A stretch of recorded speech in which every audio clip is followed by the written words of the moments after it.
Hello दोस्तों, स्वागत करता हूं आपका हमारे इस YouTube चैनल पे। दोस्तों, आज के इस वीडियो में हम जानेंगे the art of public speaking की Hindi audio book summary part 2।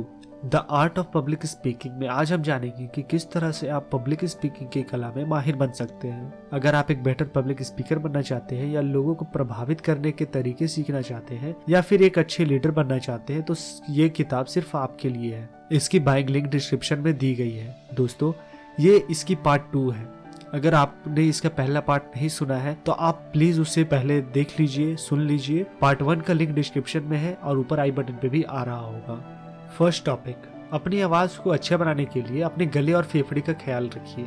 जब हम बोलते हैं तो हमारे फेफड़ों से हवा हमारे गले तक जाती है, जिससे कि आवाज बाहर निकलती है। दूसरे शब्दों में, हम जब बोलते हैं तो हमारे फेफड़े पर प्रेशर बनता है और ज्यादा जोर से काफी देर तक बोलते रहने से सीने में दर्द हो सकता है। इसलिए यह जरूरी है कि आप अपने फेफड़ों का और अपने सेहत का अच्छे से ख्याल रखें। लेखक एक ऐसे पब्लिक स्पीकर को जानते थे जो बोलने की प्रैक्टिस भागते हुए करता था। इससे उसके फेफड़े में ज्यादा हवा जाती थी और उसकी कसरत होती थी, जिससे कि स्टेज पर वो लंबे समय तक बोल पाता था। आप चाहे तो यह तरीका अपना सकते हैं या फिर एक दूसरे तरह से भी कसरत कर सकते हैं, जो कि मैं आगे बताने वाला हूँ। सबसे पहले अपने हाथों को अपने कमर पर रखिए और एक हाथ की उंगली से दूसरे हाथ की उंगली को छूने की कोशिश कीजिए। इससे आप अपने फेफड़े को दबा रहे हैं, जिससे कि सारी हवा बाहर निकल रही है।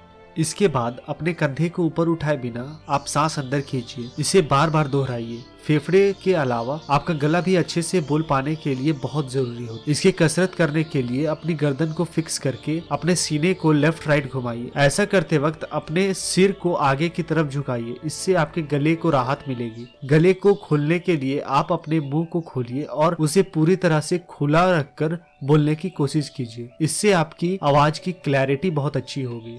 लेकिन आवाज अच्छी होने का मतलब सिर्फ यह नहीं है कि वो तेज हो। इसका मतलब यह भी है कि वो साफ हो और स्टेज के पीछे जो लोग बैठे हैं वो भी अपनी बात को अच्छे से और साफ साफ सुन पाए। अगर आपकी आवाज साफ होगी तो आपके फुसफुसाने पर भी लोग आपको अच्छे से समझ पाएंगे। ऐसा कर पाने के लिए आप अपने हाथों को अपने मुंह के पास लाइए और यह सब जोर जोर से बोलिए। क्रैश, डैश, व्हील, बज, इन शब्दों को तब तक बोलिए जब तक आप इनके वाइब्रेशन को अपने हाथों पर महसूस न कर ले।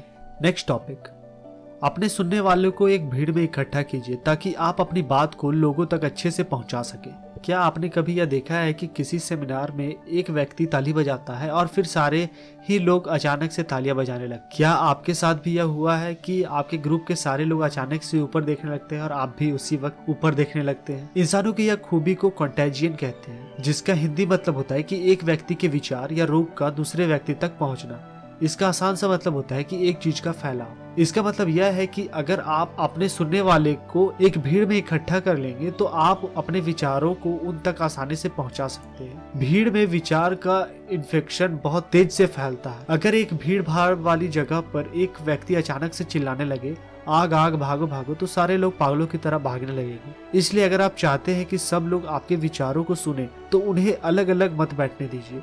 उन सभी को एक भीड़ में इकट्ठा कर लीजिए। यह करने के लिए सबसे पहले उन अलग अलग बैठे लोगों को पास चलते हुए जाइए और उनकी जरूरतों के बारे में, डर के बारे में और भावनाओं के बारे में बात कीजिए। एक बार जब उन अलग अलग बैठे लोगों को लगेगा कि यहाँ पर उनके जैसे विचार वाले लोग बैठे हैं तो वे भीड़ में जाकर मिल जाएंगे और उनकी बातें को अच्छी से सुनेंगे। लेकिन बहुत से लोग इस बात को नहीं मानते कि भीड़ में बैठने पर सारे लोग एक तरह सोचते हैं। अगर आपको इस बात पर अब भी कोई शक है तो इतिहास में इस एग्जाम्पल पर एक नजर डालिए। 19वीं शताब्दी में सोवियत की सरकार ने यह लागू किया कि कोई भी कहीं भी भीड़ न लगाए। तो उन लोगों को इस बात का डर था कि अगर सारे लोग एक साथ आने लगेंगे तो सरकार में बगावत करने की चाहत अचानक फैलने लगेगी और उन लोगों को हड़ताल का सामना करना पड़ सकता है। इसलिए आपको भीड़ इकट्ठा करने की काबिलियत अपने अंदर विकसित करनी होगी, क्योंकि इसमें वो ताकत है जिससे सरकारें गिराई जा सकती है। नेक्स्ट टॉपिक, अपने बहस करने की ताकत को बढ़ाइए।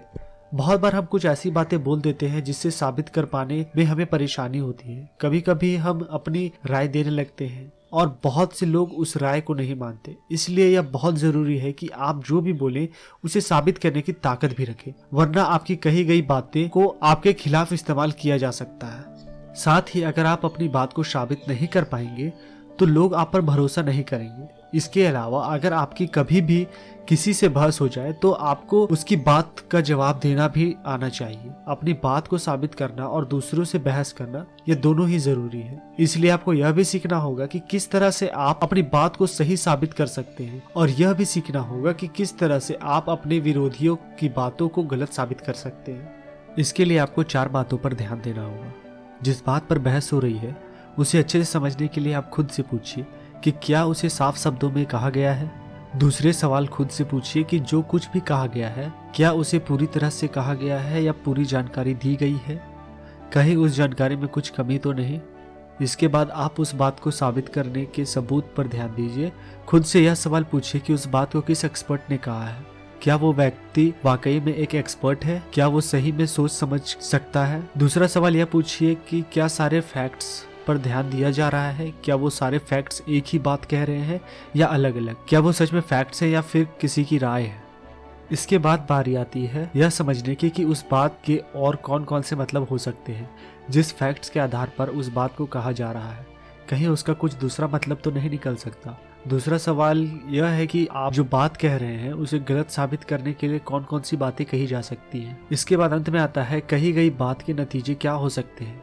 इसमें आप खुद से यह पूछती ही कहीं आपने कुछ ऐसा तो नहीं कहा जो सबूत पर आधारित नहीं है। दूसरा सवाल यह कि क्या सारे सबूत एक ही बात की तरफ इशारा कर रहे हैं। अपने सुनने वाले को एक कहानी सुनाइए ताकि वे कल्पना कर सके। ज्यादातर लोग को जानकारी, नंबर्स और स्टैटिस्टिक्स नहीं पसंद है। लोगों को यह जानने में बिल्कुल मजा नहीं आता कि पिछले 10 सालों में सिगरेट या शराब पीने से कितने लोगों की मौत हुई। अगर आप अपने टॉपिक में बहुत सी जानकारी डाल देंगे तो वो एकदम सूखी हुई लगेगी। उसमें रस भरने के लिए आपको उसे मजेदार बनाना होगा। किसी भी चीज को मजेदार बनाने के लिए कहानियां का इस्तेमाल कीजिए। कहानियां सुनने पर हम कल्पनाएं करने लगते हैं। हम अपने दिमाग में अलग अलग जगहों पर जाने लगते हैं और इस तरह से हम बोलने वाले की बात को कुछ ज्यादा ध्यान से सुनते हैं। इसलिए अगर आप अपनी उसी बात में एक शराबी की कहानी के जरिए लोगों को इससे होने वाले नुकसान के बारे में बताएंगे तो लोग उसे कुछ ज्यादा ही अच्छे से सुनेंगे। आप उनसे बताइए कि किस तरह से वो व्यक्ति रोज शराब पीकर अपनी पत्नी से झगड़ा करता था, अपने बच्चों को मारता था। इस तरह की कहानियां लोगों की भावनाओं के साथ खेलती है और उन्हें आपसे चिपका कर रखती है। इसके बाद आप खुद भी अपनी कल्पना को इस्तेमाल कीजिए। अपने स्पीच को तैयार करते वक्त यह कल्पना कीजिए कि आपके सामने बहुत से लोग आपको सुनने के लिए बैठे हैं और वे आपको सुन रहे हैं। यह सोचने की कोशिश कीजिए कि आप उनके सामने किस तरह से बोलेंगे और आपकी बात को सुनने के बाद उनके क्या हाव भाव होंगे। जब आप अपने दिमाग में अपने सुनने वालों को साफ साफ अपने सामने देखने लगे तो यह कल्पना कीजिए कि आप उनके सामने बोलने पर कौन से जेस्चर का इस्तेमाल करेंगे। यह सोचिए कि उस जेस्चर का आपके सुनने वालों पर क्या असर होगा, किस तरह से आप अपने वाक्यों को कहेंगे।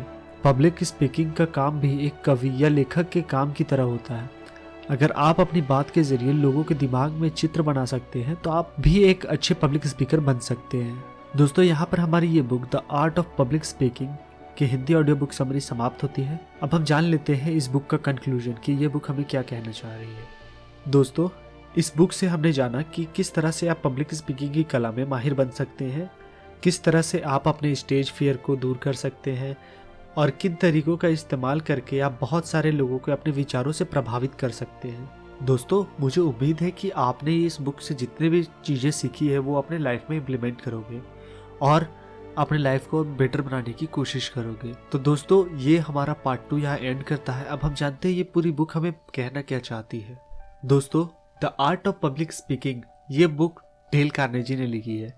इस बुक से हमने ये जाना कि पब्लिक स्पीकिंग में हम कैसे माहिर बन सकते हैं, कैसे अपने विचारों को हम पब्लिक के सामने रखेंगे कि उनको मजा आए हमारे बातों को सुनने में, कैसे हमारे बातों में वो बंधे रहे। आज हम जितने भी बड़े बड़े नेताओं को देखते हैं या पब्लिक स्पीकर को देखते हैं या मोटिवेशनल स्पीकर को देखते हैं तो उनमें देखिएगा आप बहुत सारे ऑडियंस उसमें बंधे रह जाते हैं। तो वो इसलिए होता है क्योंकि उनको पता है कि ऑडियंस को क्या चाहिए और किस तरह वो अपने ऑडियंस को अपनी तरफ अट्रैक्ट कर सकते हैं, अपनी तरफ बांध के रख सकते हैं पूरी स्पीच को सुनने के लिए। तो दोस्तों, मुझे उम्मीद है कि आपको ये ऑडियो बुक समरी बहुत बहुत पसंद आई होगी। अगर पसंद आई है तो प्लीज़ इसे लाइक कीजिए और अपने दोस्तों के साथ शेयर कर दीजिएगा। अगर कोई सवाल या सुझाव हो तो प्लीज़ हमें कमेंट बॉक्स में ज़रूर बताइएगा। इस बुक को आपको सुनने के बाद कैसा लगा उसकी एक्सपीरियंस भी आप हमें कमेंट बॉक्स में दे सकते हैं। अगर आप हमारे चैनल पे नए हो या हमारे वीडियोस को रेगुलर वॉच करते हो या आप इसी टाइप के कंटेंट को ढूंढ रहे थे तो प्लीज़ हमारे चैनल को सब्सक्राइब कीजिए, साथ ही साथ बेल आइकन को भी दबा दीजिएगा, जिससे हमारी सारी वीडियोस की नोटिफिकेशन आप तक जल्द से जल्द पहुंच जाए। तो दोस्तों आज के लिए बस इतना ही, मिलते हैं अगले वीडियोस में, तब तक के लिए जय Hind, Vande Mataram and stay safe.